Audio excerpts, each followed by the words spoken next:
Shalom Bapak Ibu semuanya yang dikasihi Tuhan. Hari ini Selasa, 18 Agustus 2026. Kembali Mana Surgawi hadir dengan renungan naluri seorang jurnalis.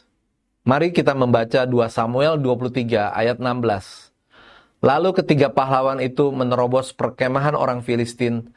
Mereka menimba air dari perigi Betlehem yang ada dekat pintu gerbang, mengangkatnya dan membawanya kepada Daud. Tetapi Daud tidak mau meminumnya, melainkan mempersembahkannya sebagai korban curahan kepada Tuhan. Tanggal 20 April 2013 seharusnya menjadi momen terbahagia dalam hidup Chen Ying, seorang reporter televisi lokal di provinsi Sichuan, Tiongkok. Sebab hari itu ia akan menikah. Namun, gempa bumi berkekuatan 7 magnitudo mengguncang wilayah Lusan dan sekitarnya. Beberapa menit sebelum prosesi pernikahannya dimulai. Saat gempa terjadi sekitar pukul 8:02 waktu setempat, Chen Ying sudah mengenakan gaun pengantin lengkap dengan riasan wajah dan penutup kepala. Namun alih-alih menyelamatkan diri, naluri jurnalisnya langsung mengambil tindakan.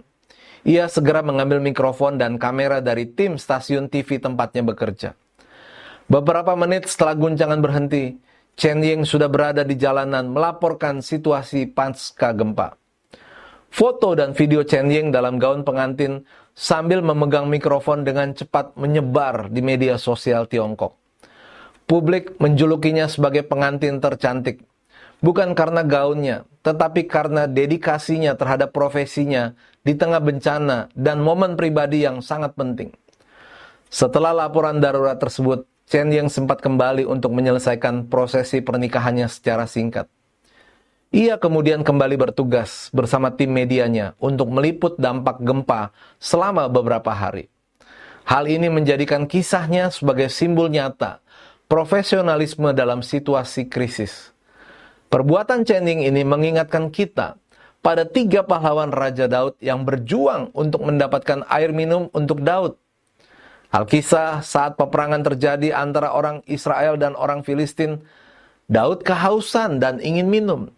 Saat itu sumber air terdekat hanya ada di perigi Betlehem yang dikawal ketat oleh pasukan Filistin.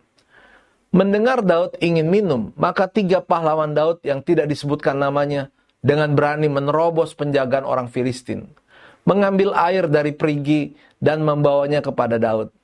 Tetapi Daud karena terharu oleh pengorbanan ketiga para pahlawannya, tanpa mempedulikan nyawa mereka, tidak mau meminum air tersebut. Sebaliknya ia mempersembahkannya sebagai korban curahan di hadapan Tuhan. Yang menarik adalah Daud sebenarnya tidak secara langsung memerintahkan 3 pahlawannya untuk mengambil air di perigi Betlehem. Ia hanya berkata, "Sekiranya ada orang yang memberi aku minum air dari perigi Betlehem." Tapi naluri prajurit 3 anak buah Daud langsung muncul untuk memuaskan dahaga raja mereka. Orang-orang yang bekerja secara profesional, yang punya dedikasi tinggi terhadap pekerjaan dan pelayanan mereka, tidak akan ragu-ragu untuk bertindak jika diperlukan. Dimanapun, kapanpun, dan dalam keadaan apapun, mereka akan siap sedia menunaikan apa yang menjadi tanggung jawab dan panggilan mereka. Tidak perlu ada perintah dari atasan karena menyadari tanggung jawab profesi adalah kesadaran secara profesional yang melewati batas tempat, waktu, dan keadaan. Kata-kata bijak, orang biasa akan bekerja dan melayani berdasarkan gaji. Tetapi mereka yang profesional akan bertindak berdasarkan dedikasi. Bapak Ibu, mari kita akan berdoa. Bapa, mampukan aku untuk punya dedikasi yang tinggi terhadap pekerjaan dan pelayanan yang Engkau percayakan kepadaku. Dalam nama Tuhan Yesus kami berdoa dan mengucap syukur. Amin. Puji Tuhan, demikianlah renungan hari ini. Selamat beraktivitas untuk Bapak Ibu semuanya. Tuhan Yesus menyertai dan memberkati.